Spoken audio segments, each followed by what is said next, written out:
মৰমৰ ছাত্ৰ ছাত্ৰীসকল, আজি অনুশীলনী 7.1 কুৱেশ্যন নম্বৰ 2 চোৱা। 0,0 আৰু 36,15 মাজৰ দূৰত্ব উলিওৱা। এতিয়া 0,0 আৰু 36 মাজৰ দূৰত্ব উলিয়াবলৈ কৈছে আৰু ওপৰত 7.2 অনুচ্ছেদত আলোচনা কৰা এ আৰু বি নগৰ দুখনৰ মাজৰ দূৰত্ব উলিয়াব পাৰিবানে? ইয়াত নগৰ দুখন দি থৈছে, ৰ'বা। এটা চোৱা 7.2 এইটো এ আৰু বি এই নগৰ দুখনৰ মাজৰ দূৰত্ব উলিয়াবলৈ কৈছে। এতিয়া চোৱা, পি আৰু কিউ এই ৰেখাডালৰ সৰলৰেখাডালৰ পি স্থানাংক আছে 0,0 আৰু কিউ স্থানাংক হৈছে 36,15। গতিকে আমি কি বুলি ধৰি ল'লোঁ? ধৰা হ'ল বিন্দু দুটা ক্ৰমে পি 0,0 আৰু কিউ বিন্দুৰ কি কৈছে 36,15 আমি ধৰি লৈছোঁ। এটাকে আমি দূৰত্ব সূত্ৰটো ব্যৱহাৰ কৰি আমি কি পাওঁ? দূৰত্ব সূত্ৰটো কি আছিলে? আমি প্ৰথমতে লিখি ল'ব লাগিব ৰেখাকেইটাৰ নাম পি আৰু Q is equal to √over কি আছিলে x2 minus x1 whole square plus y2 minus y1 whole square. আমাৰ দূৰত্ব সূত্ৰটো এইটো আছিলে। গতিকে এতিয়া x2 বুলি ক'লে আমি কি পাইছিলোঁ? প্ৰথমতে 0, 36 আৰু 15।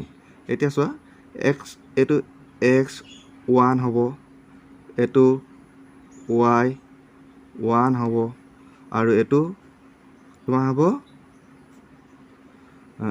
x2 হ'ব আৰু এইটো y2 হ'ব। সকল এতিয়া তোমালোকে জানিলে নিলিখিলেও হয়। গতিকে x2 কিমান আছে? 36 স্কোৱাৰ স্কোৱাৰ নাছিলে নেকি?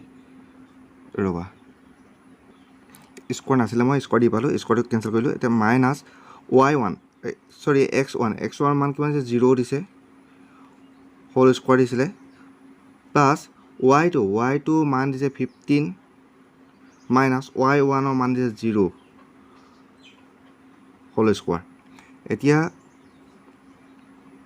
36 পৰা 0 গুচি যোৱাৰ লগে লগে কিমান থাকিলে? 36 থাকিলে whole square plus 15 whole square. 15 পৰা 0 গুচি যোৱাৰ 15 থাকিলে, হয় নহয়?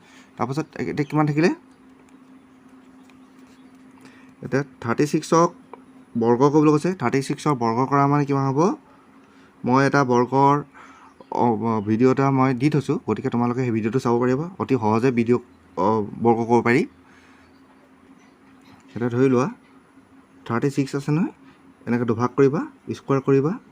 36ৰ স্কোৱাৰ কৰিবলৈ কৈছে। এতিয়া 6 স্কোৱাৰ কৰিলে 36 হ'ব আৰু 3 স্কোৱাৰ কৰিলে কিমান হ'ব? 9 হ'ব। হ'ল।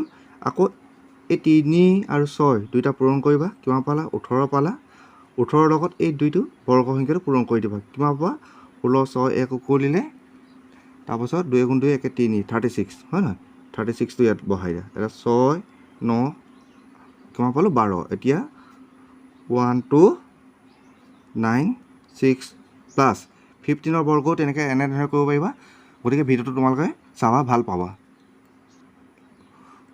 15ৰটো হ'ব 225। এতিয়া দুইটা যোগ কৰি দিলে কিমান পাম আমি? 1296 প্লাছ 225 দুইটা যোগ কৰিলে আমি কিমান পাম?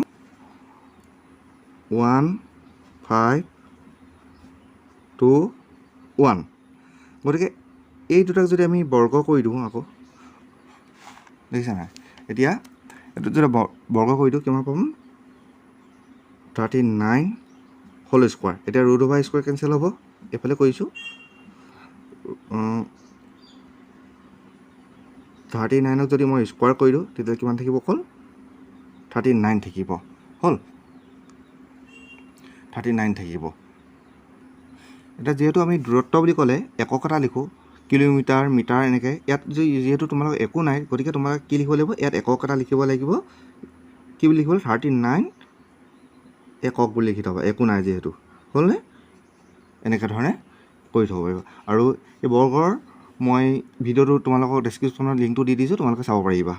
আজিলৈ আহিছোঁ থেংক ইউ